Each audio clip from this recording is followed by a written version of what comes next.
di Amadou Ba moom kese moo déposé li nga xam mooy parrainage des élus locaux tey mu war a jàll alors est-ce que vous êtes optimiste? Alors plus qu'optimiste. Pour la simple et bonne raison que Amadou Ba est le candidat d'une grande majorité présidentielle qui a gagné depuis 2012, qui a eu des successions de victoires. Il a un appareil derrière lui. Et puis c'est un candidat qui aussi, à travers cette élection, de cette possibilité d'avoir plus de 120 élus locaux, des maires et présidents de collectivités territoriales, day wane ni aussi ancrage ak capacité bi mu am pour déployer wu loo xam ni quasiment moom rek ko fi am. Je rappelle sur plus de 600 maires moom moo am plus de 550 ci élection yi mujj. Donc wane de pour man c'est un message aussi au-delà du fait qu'il a eu une adhésion spontanée ci parrainage yi, on parle de plus de 3 millions de parrains.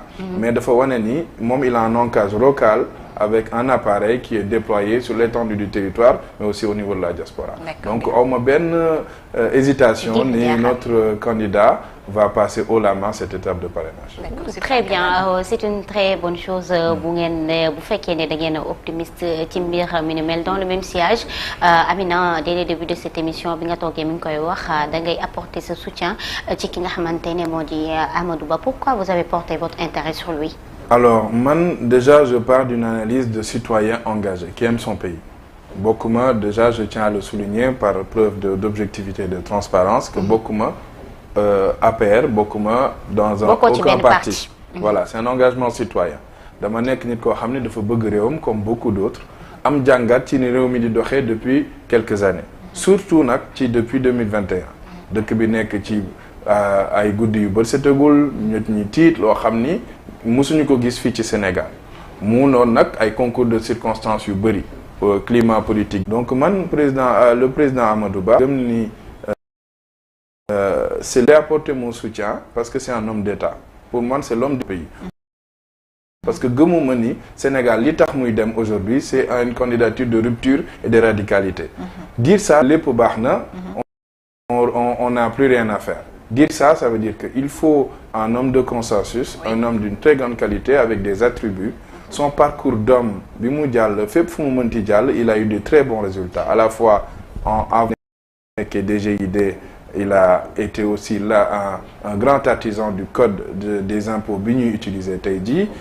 En tant que ministre des Finances, ministre de l'économie, du plan et du budget, il a eu les plus belles années surtout de 2014 à 2019 avec des périodes de forte croissance.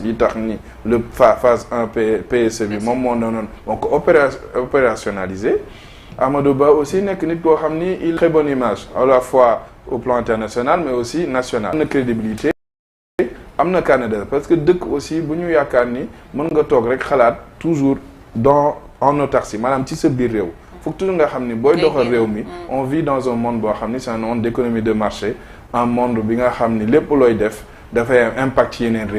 Donc moi je trouve qu'il a l'envergure, il a l'image, il a aussi une fibre socialiste, contrairement à ce qu'on peut pas. Amadou Nitkou a une fibre socialiste. Au-delà du parcours d'homme, d'un enfant de Dakar, a aussi une expérience en tant que Dakarois, fils de Sénégalais et de Sénégalaises, boo xam ni am na jaar-jaar bu war a mën a tax mu comprendre fi àdduna bi toll fan la ñu mën a dem et puis am ay valeurs parce que loolu dafa nekk loo xam dañ ko war a restaurer ci Sénégal les valeurs. Alors wax nga ko wax